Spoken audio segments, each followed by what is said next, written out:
Hello everyone, আমি সুস্মিতা। কেমন আছো তোমরা সবাই? আশা করি সবাই খুব ভালো আছো। আমিও বেশ ভালো আছি। আজ একটা ইনভিটেশন পেয়ে চলে গেছিলাম ননদের বাড়িতে। আর ননদের বাড়িতে গিয়ে এই ভিডিওটা শ্যুট করছি। আজকে খুব তাড়াহুড়ো করে বাড়ি থেকে যেহেতু বেরিয়েছি, তো সেভাবে ভিডিও করতে পারিনি। তো ভাবলাম চলো এখান থেকে ইন্ট্রো দিই। আমাকে কেমন লাগছে এই শাড়িটা পরে তোমরা অবশ্যই জানাবে। এই শাড়িটা আমাকে প্রথম বছর পুজোতে আমার মামা শ্বশুর বাড়ি থেকে আমাকে দিয়েছিল। বেশ ভালো শাড়িটা, আর পিওর সিল্কের মধ্যে রয়েছে এটা। পিওর সিল্কের কলাক্ষেত্র, আর শাড়িটা যথেষ্ট সফট আর যথেষ্ট সুন্দর। তো এইটা পরার পরে আমি চলে এসেছিলাম ওদের বাড়িতে, মানে আমার ননদ মানে সুদীপ্তাদের বাড়িতে। এসে যেই পার্টটা আমার খুব ভালো লাগে ওর এই গাছ। সত্যি তোমরা আমাকে অনেকেই ভিডিওতে কমেন্টে বলেছো, দিদি তুমি যে গাছ লাগাও এটা কি বরাবরই লাগাতে? অ্যাকচুয়ালি না, আমি না সুদীপ্তার থেকে অনেকটা ইন্সপায়ার হয়ে গাছের কালেকশন করি। আমি দেখিও কি সুন্দর গাছ লাগিয়ে রাখি বাড়িতে।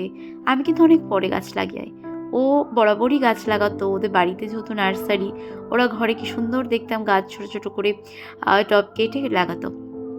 আমিও ওই জন্যই কিন্তু ওর কাছ থেকে ইন্সপায়ার হয়ে আমিও গাছের শখ করেছি। এত কালেকশন হয়নি এখনও আমার, তবে আমিও চেষ্টা করছি। ওই বলে না, বিন্দু বিন্দু করে সিন্ধু হবে। তো এই যা কিছু দেখো, কেউ না, আমরা তো সবাই কারো না কারোর কাছ থেকে কিছু না কিছু শিখি। তো এই গাছ লাগানোর এই যে রেলিংয়ের যে আইডিয়াটা, আমি কিন্তু ওর কাছ থেকেই শিখেছি, যেটা আমার বাড়িতেও আমি করেছি।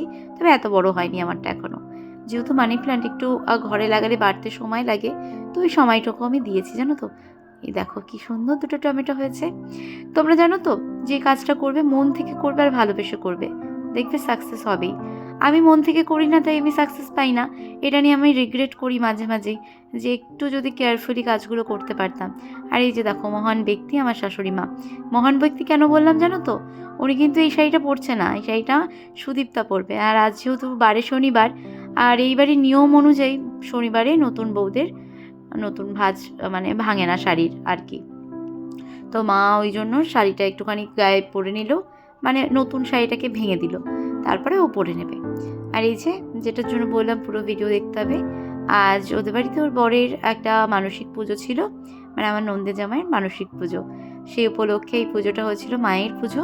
আমরা চলে এসেছিলাম যথারীতি ওই 11টা নাগাদ। এসে দেখি পুজোয় তখনও বসেনি, মোটামুটি 12টার সময় বসেছিল।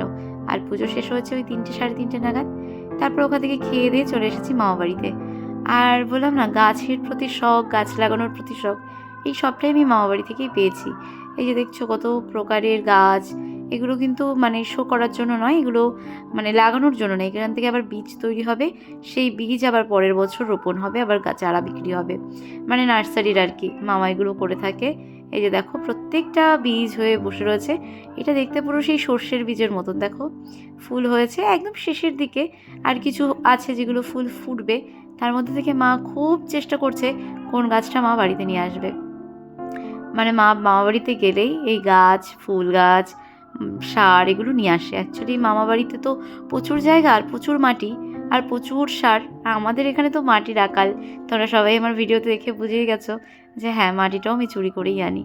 চুরি বলতে বলেই আনি, তবে ওভাবে আনাটাও উচিত নয়। কিন্তু কী করবো বলো তো, মাটির যে বড্ড টান। আমি একটা উনুন করবো ভাবছি মিনি কিচেনের জন্য, জানো তো করতেই পারছি না, মাটি নেই যে। আর এখানে কিনতে যে কোথায় পাওয়া যায় সেটাও আমি জানি না, আর কিনতে অল্প করে পাওয়া যায় কিনা সেটাও আমি জানি না। এ দেখো এগুলো কিন্তু মাছি গাদা। মানে সত্যি, মানে বলে না যে ফুল ফলের কাছে এলে, প্রকৃতির কাছে এলে না, প্রকৃতি আমাদের এতটা ভরিয়ে দেয় যে